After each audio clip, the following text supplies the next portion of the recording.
G'day everyone, it's Sharon. I'm here because I'm going to share with you, I've been asked to share with you how I do my paper beads. But let me tell you this, I really do fully recommend you go to Frugal Crafter. She has the tutorial on the Pandora version of the paper beads with the bead end cap thingies. That is just brilliant. That's where I started. Actually, Marcy got me onto that one. And brilliant. She's lovely, really good. She's happy. I love her. Plus also Jenny Belly, she's done some and hers are really good too. You know, just type in paper beads in your search bar and go for it. Alright, this is my second or third video, and the others were just way too long and full of silliness and bloopers and whatnot, and I thought that's enough, none of that. But I've made some, and yeah, I just love them. They're the same colours as the other ones.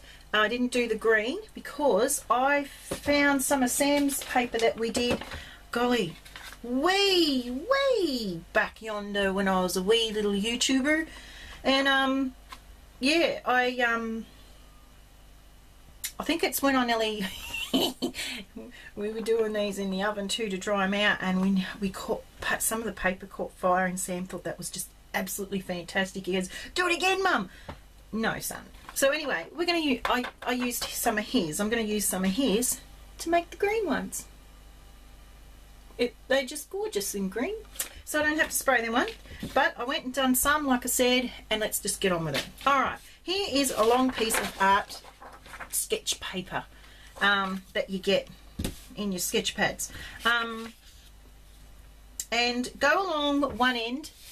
You can't see, I can't get it all in shot, but go across there and across there at half-inch intervals. So you just do a little mark all the way along, and then what you will do is you will get your ruler. I mean, if you do this on a 12-inch, you can do it on your cutter, your whatever you're using, but because this is too big for mine, I am using my quilting stuff. Alright, so I put one end at the half-inch mark, and I bring, let me see if I can show this, I bring the ruler right to the corner, okay, and I cut.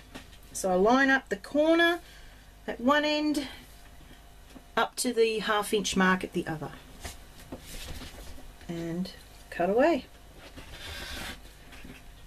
If you're using your quilting stuff, if you're a patchworker, be really careful, because they don't like paper. My ruler always moves and whatnot, so you'll end up with a strip, one end very thin and one end a bit thicker, the half-inch.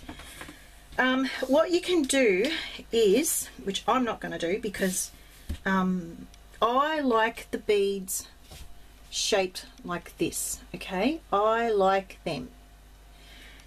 You can do them with a little bit more,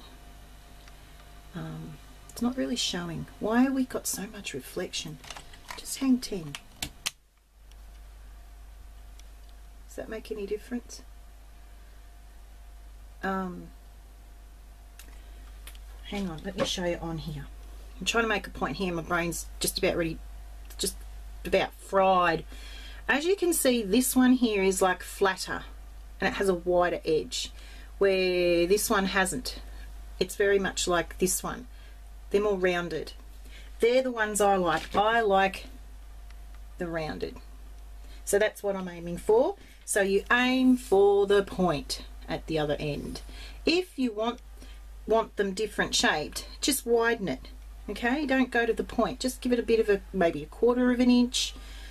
Yeah, you can start at 1 inch on this end, which gives you a bead like that. So play around with your measurements, it's amazing what you come up with. So do we need the light back on? I'm just going to try and go without it. Alright, ow, kill myself. Alright, we'll get rid of these because I don't need to cut anymore. You pretty much got the idea, and if you haven't, rewind, go back again. Oh, I need to clean up this room, got messes everywhere. I'm trying to hurry because it's actually nearly midnight. I need to sweep my cuppa. So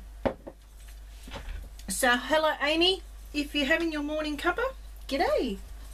Alright, so blimey, forgot the main point too. What you got to do is, because, gee that's wonky, ignore that end, try and keep them straight, like as in cut them on the angle properly. What you then have to go and do is you need to get this line here, because of the way you've cut them on the angle, you still need to bring it back to a centered thing, so it goes like this, not like this. Does that make sense? So actually the Frugal Crafter explains that really, really well. So you've got to sort of kind of get, I've used the 1 inch and I've placed this in the center, and I'm just getting it the edge, the end, and you'll probably be able to see if I'm in shot. I might just come down because I really need you to see what I'm talking about. Hope that's enough. It's actually on an angle,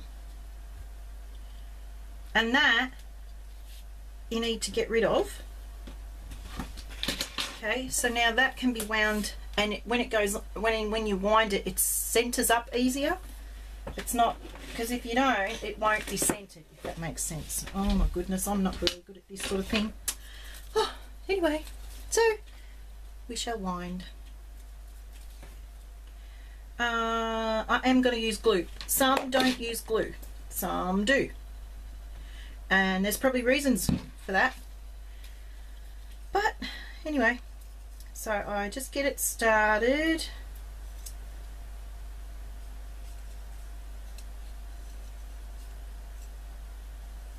Roll it on a little bit. Keep it centered as much as possible and tight. Which is something I really can't seem to get the hang of. And I only use a little bit. I don't use a lot of glue. Just enough to keep it.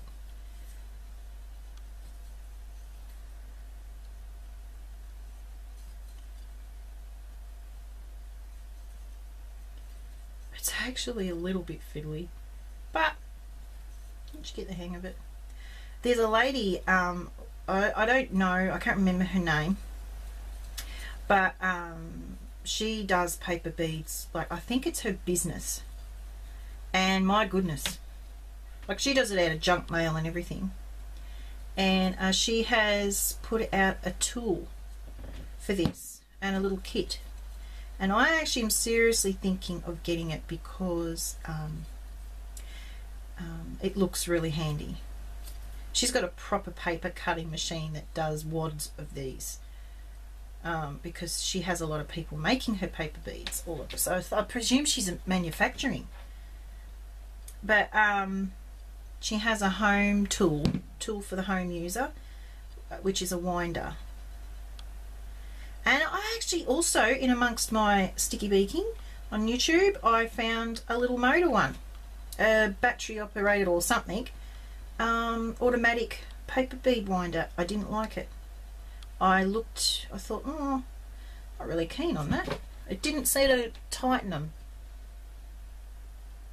Oops. So yeah, anyway, whatever tickles your fancy. I think it's personal preference yet again.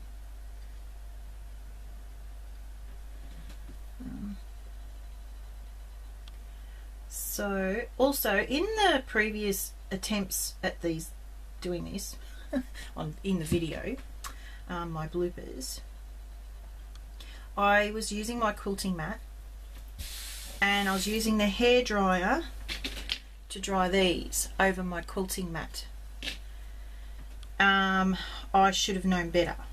I haven't ruined it as far as I know, but do not ever use heat over your quilting mats.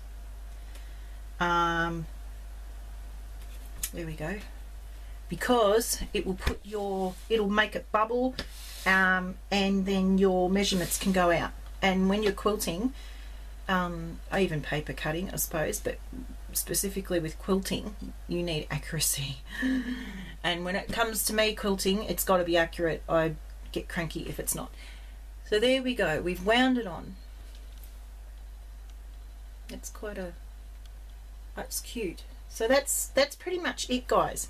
And then you just go, like I, in the previous attempt at this, I just put them in and I get my spray. Let's have a crack at it. Oh, hang on, let me get organised. The problem was I wasn't organised, still not. And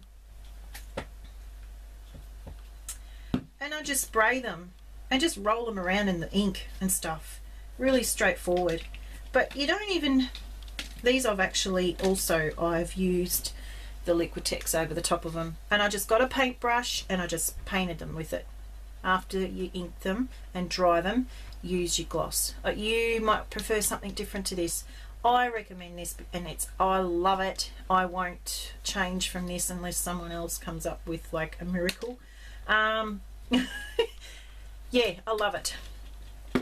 So yeah, that's pretty much it with the beads. So, oh, hang on. Now, this might be able to, yeah. This one here, let me do this one, all right, because it's shorter and it's got a thicker end. So let's have a crack at that. Hopefully it won't go too far over time. If it cuts off, I won't do part 2, because really you've seen the main gist of it anyway.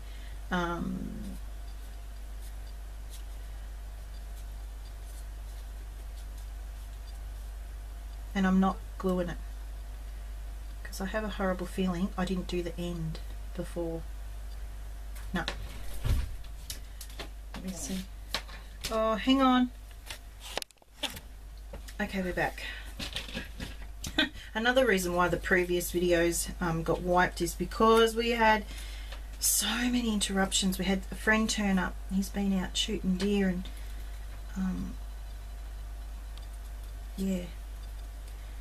So we ended up running around like headless chooks because he brought back some meat. Alright.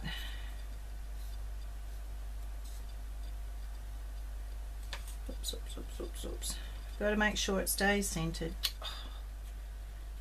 Oh, I really am tempted to buy that thing. Paper winder. Not the battery one. I think this is where the glue's handy because it stops it from unraveling. Where I'm not using glue this time, just to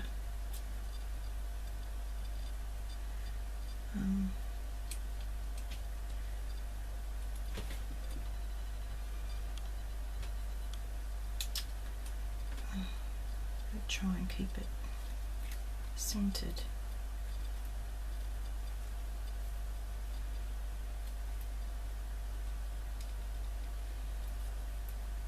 Being a bit fiddly, this one, but you'll get your groove on and you'll figure it out. This is a funny little one. I just wanted to show you that flat edge. So yeah, I might clip that one. So that's it. That'll be it. Oops, oops, oops. There we go. It's another green one. Two different green ones. They're really, really cute. I love them. So that's pretty much it, guys. That's not much to them. Have fun. Oh golly, if you use Frugal Crafter, she, I can't even think of her name. She uses really lovely papers and they just come up a real treat. You can use junk mail and this sort of stuff too. I'm going to use the Sam's book thing from school. I'm going to have an attack at to see what they come out like. But anything and everything, and experiment with the sizes because you just never know what you come up with, you know. There was another chap that actually did, he rolled paper, like he got there and he did like a square, a rectangle that size, and a smaller one. And what did he do? He started to roll it like this. Oh, I can't roll it because it's got on the let me see if this will work. He just started to roll it like this.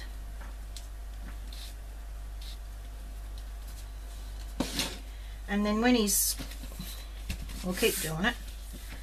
Okay, and when he had finished, he then went and rolled it. And he had all these rolled looking paper beady things. So really, it's really up to your imagination. I wish I could do that now. Have to roll it back the other way. Yeah, so there's a bit of whatever. So I don't know. Have fun, and yeah, bless you. Bye.